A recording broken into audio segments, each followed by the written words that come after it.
I had an idea. Another idea of how to be visually helpful. Excuse me. I did consider doing this on a whiteboard, but faced with the choice of leaving the house to purchase an item or just knocking out a digital mock-up using none of the muscles above my right elbow, I elected the latter. How many times can someone hit you before you should hit back? Down here we'll put various kinds of attackers, and along here we'll put various answers to the question, various answerers of the question, I should say. Starting, as is customary with myself, here's my attempt at some answers. If the attacker is someone you can restrain without hitting, then my answer is infinitely many. This could be expressed as undefined or not applicable or unlimited, but we'll put an infinity sign in there to represent all of that, because all I need to do is take an 8 and push it over. I don't know what I'm doing. But yeah. Obviously, infinity is the principle but not the practice. Point is, even if someone has hit me 100 times or 1,000,000 times, if by definition I still have the ability to prevent them from hitting me again, and I can do so without wantonly causing bodily harm to them, then that is what I should endeavour to do. Not just morally, but logically. Damaged bodies are of less use to everyone. Therefore, any potentially irreversible bodily damage should be avoided wherever possible. But if the attacker is someone you cannot restrain without hitting, then already you can see the definitions are doing all my work for me. We should all have the right to defend ourselves with reasonable force, and if the only way to prevent someone from hitting you again is to hit them back, then this is what you should do. Again, logically, I don't need morality for what I'm doing. If the right to self-defense stands, and the premise that healthy bodies are better than broken ones stands, then logically this is what makes sense. To me, at least. What this means principally is, if the attacker is someone roughly equal to or greater than you in size, build, or more crucially, fighting ability, then they are most likely in this category. So, at first and for a while, I thought my answer here was 1. If they hit you once, you have the right to prevent them from landing the second. But the more I think about it, the closer I get to 2. And now I think I'm closer to 2. At least they have to take the second swing before you should start swinging, in my opinion. Yeah. At the point of their second swing, it can be reasonably assumed that this person is not just punching you for some kind of revenge motive that you can discuss in some way. They are punching you multiple times, and you may act to prevent them from even swinging a third time. Or jabbing a third time. Jab, swing, whatever. So yeah, if I'm going to be as detailed as possible, and indeed as mathematically beautiful as possible, my answer is greater than 1. Any integer or fraction greater than 1, but not including 1. Perhaps that's because I'm not a particularly violent person. If your answer here is simply 1, equal to or greater than 1, expressible in this chart as simply 1, then I have no issue with that. It's just as valid as my answer as far as I can tell. Although this is just punching, remember? Or hitting, attacking with the average extremity. If it's a gun, it's different. If someone so much as points a loaded gun at you, I would struggle to blame you for any action at all in immobilizing that individual. Unless they're police or military, or if you've already... Yeah, we haven't got all day. The point is, though, in answering these questions, as an individual, giving my personal answer to the question, how many times can someone hit you before you should hit back, not only can I put whatever numbers I like into this section, I can edit these inputs to whatever I like. It didn't have to be person restrainable without striking. It could have been anything. It could have been Nazi, or feminazi, or jihadist, or kangaroo. And although it's very tempting, if only as a comedy exercise, to put my numbers in all these slots, my point is it doesn't matter what else I might put in any additional rows. we can all be subcategorized into this box and this box. Same rules apply. If it's a massive kangaroo, like if I'm in a corner and it's a massive, massive kangaroo, I might have to punch it. But if it's small enough and weak enough for me to step on, then I'll just step on it. Not crush it or anything, just step on it enough to stop it from attacking me. And then I'll go somewhere else. If it follows me and attacks me again, I'll just step on it again. If it keeps doing it to the point where I will accumulate more damage from its continued attacks on my shins than it will receive from a single blow, then there's a chance it could migrate from one box to the other. That is permissible in the system I've proposed. So you might look at this and call it an exercise in moral relativism. Well, if it's to be a dichotomy between moral relativism and identity politics, then I am plumping with aplomb for moral relativism. Call the dichotomy false if you like, but please offer a third solution, because so far all I've heard is my plan, or something along the lines of this. I've always said you can hit a woman if she hits you 12 times. That includes punches in the face. So you just sit there going 1, 2, 3, 4, 12. 5, and then 11, 12. Boof. And then 1. You 2, can't. 3, I can't even. All right, so we've got another answerer. We'll call it the McInnes method. We got nothing in this box, nothing in this box, but we got a new box, and it's just for women, and the answer is 12. Let's keep going. I can't even hit one if they hit me 12. I'd have to arm drag her, take her back, choke her. You could choke a crazy woman who's trying to kill you, but you can't punch. 12? I would only do it if I thought they were hurting someone in my family. Well, when I talk to feminists and liberals about this, they go 12, 1. And I go, what? What? You know we're stronger than you, right?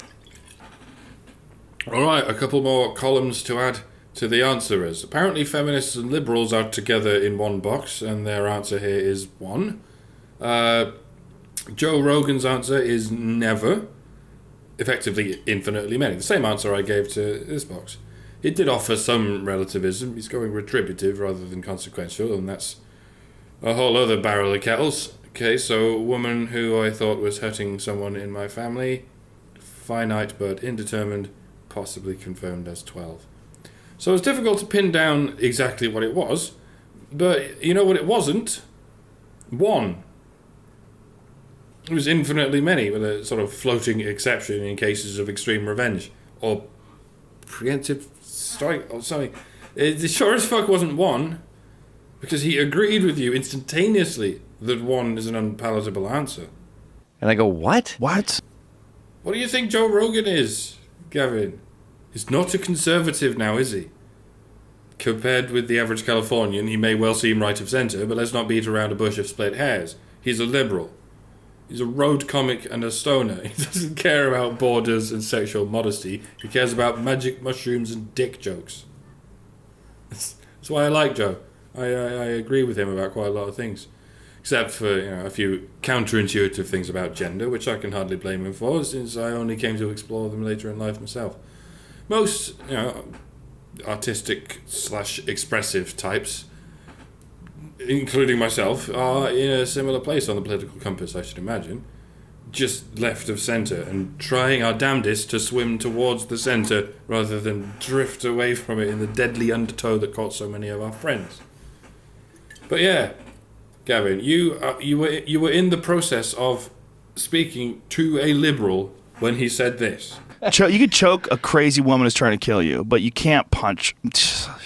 12? I would only do it if I thought they were hurting someone in my family. And then, mere split moments after he said that, you said this. Well, when I talk to feminists and liberals about this, they go 12, 1. And I go, what? What? What? What? What? What? And I go, what?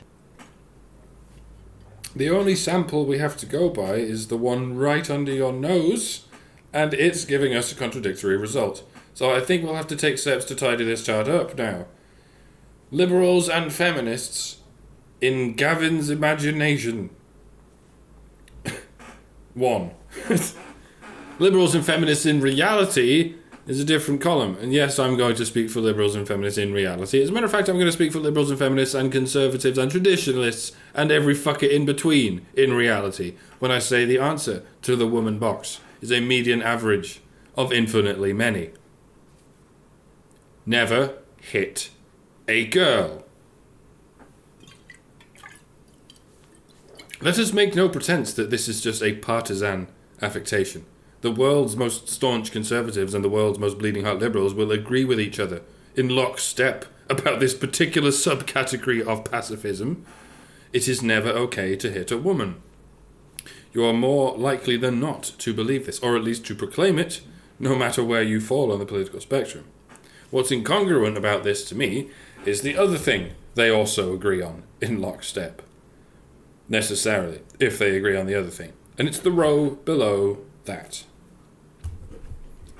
What's the magic number that makes it okay to punch a man? The answer is, of course, 0.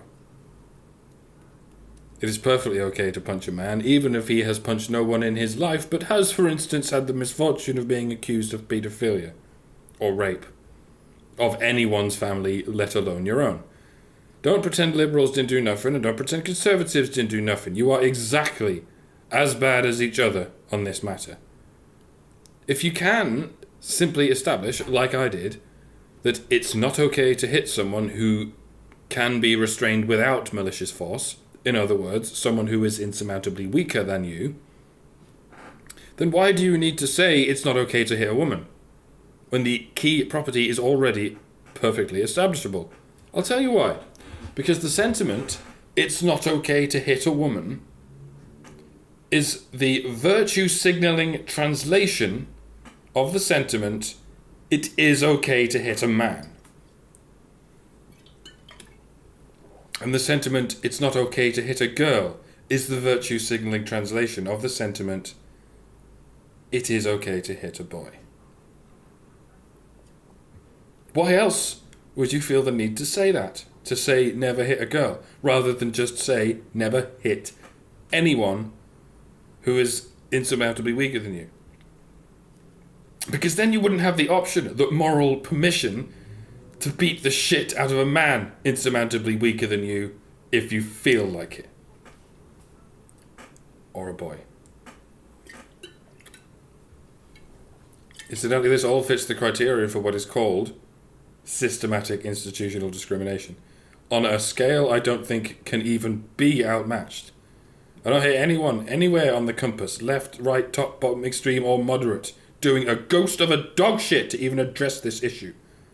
The people on the left want to save the women here and virtue signal for the women over there, while the people on the right want to save the women over there and virtue signal for the women here. As far as all of them are concerned, it's perfectly okay to hit men, and if you disagree with that, you're promoting violence against women. That's why I do what I do. How about save everyone equally? Even if that means equally leaving everyone to save themselves, if that's all you can afford. It appears to be the only option that doesn't make things worse, but what the fuck would I know? In the meantime, good old edgy maverick-ass Gavin is here to talk sense to those crazy liberals.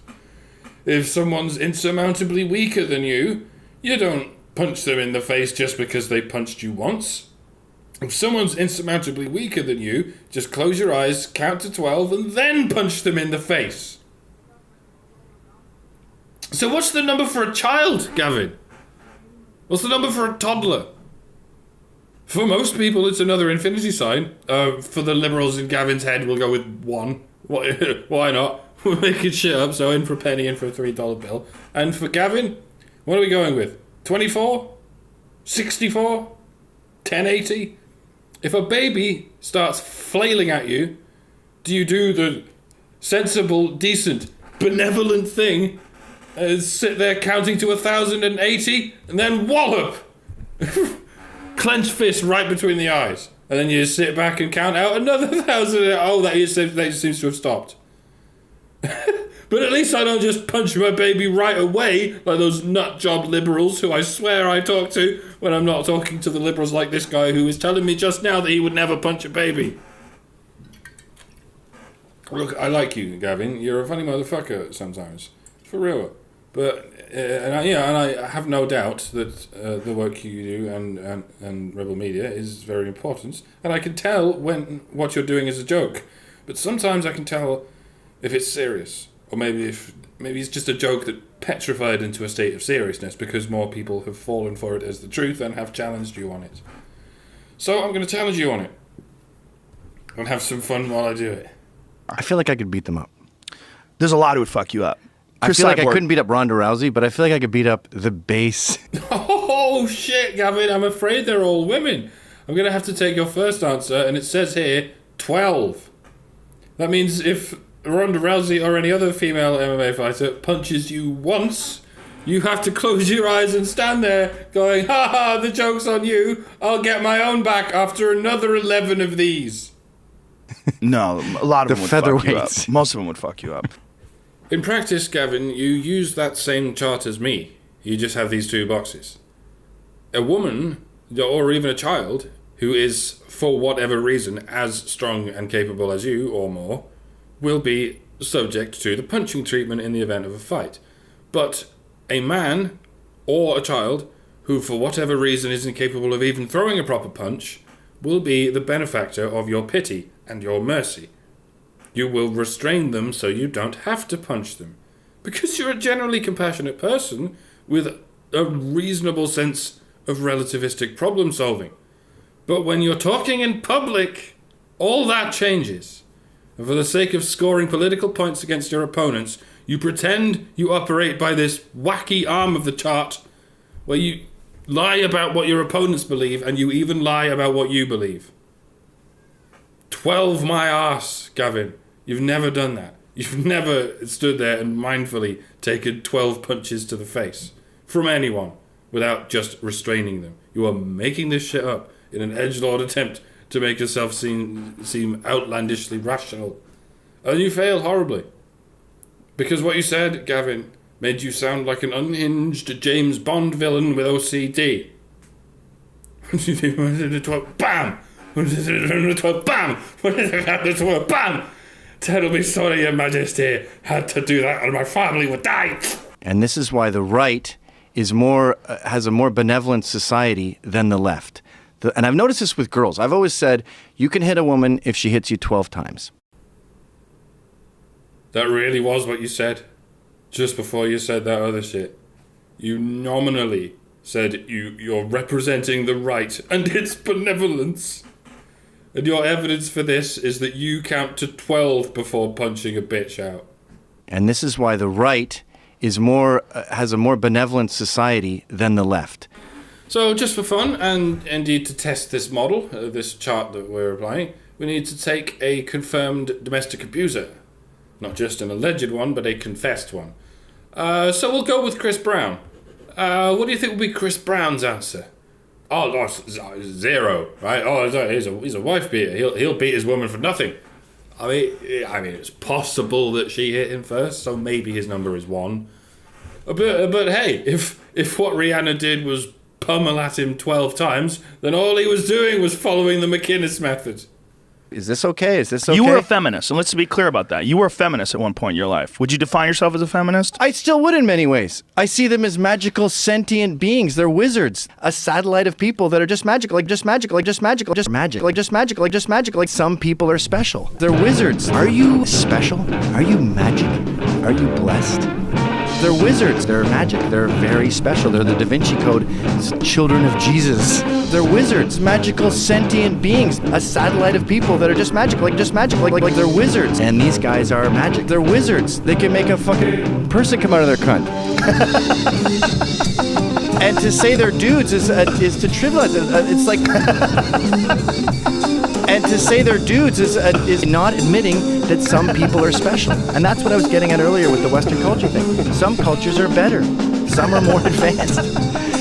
There Yeah. might be a satellite of people that are just magic, like cunts, cunts, cunts, cunts, cunts, cunts, cunts, cunts, cunts. Is this okay? Cunts. Is this okay? Cunts. Is this okay? You were a feminist, and let's be clear about that.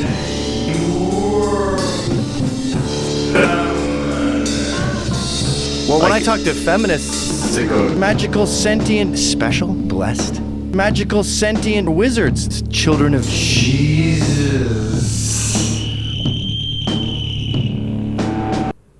Do you want Canada to become the next Sweden, Gavin? Because this is how it starts.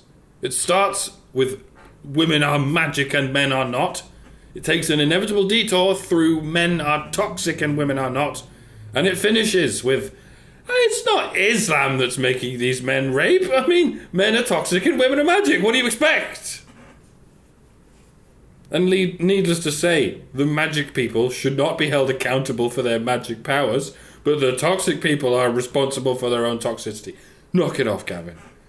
I know it's hard to resist virtue signaling for the fairer sex, but this is how we got into this mess in the first place. By assigning violence to people based on identity rather than their ability or their actions. If you don't like the identity politics game, if you don't like third wave feminists, PC warriors, then you have to dig down deep, Gavin, and stop doing what they do. Don't just do what they do, but louder and in a slightly different direction. Take that chant of, we love women, but our opponents hate them, and kindly prop it up against the porch with all the others before you enter this establishment. Because guess who else thinks exactly the same thing? Guess who else thinks women are magic? And that women should be protected by men and only struck about the person in a manner approved and regulated by the state / mob / holy book. I'll let you figure it out. It'll blow your mind.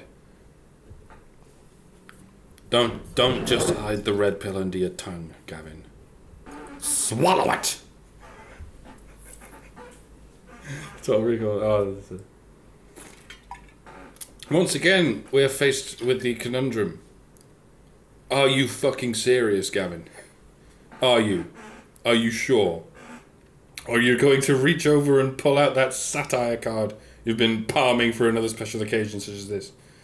Well, if your audience is having trouble distinguishing your provocative sarcasm from your earnest truth, then you might want to clear that up.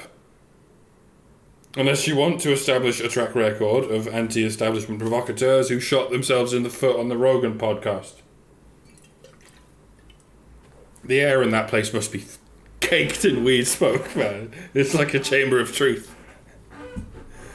The saga of Get Karen on the Rogan podcast has been ongoing for a couple of years now, but I'm starting to think our best shot is to send in the most seasoned psychedelic adventurer we have in our ranks. Who's up for it? What? Hi, I'm Mike. I don't talk about the thing that everyone else is talking about, except in this weird, sneaky, lateral sort of way. I don't do news. I don't do literal news. I do lateral news, hidden inside an amusing rant like a vaccine in a sugar pill. It's probably why my size and sub-base remains moderate. Holla! And fuck.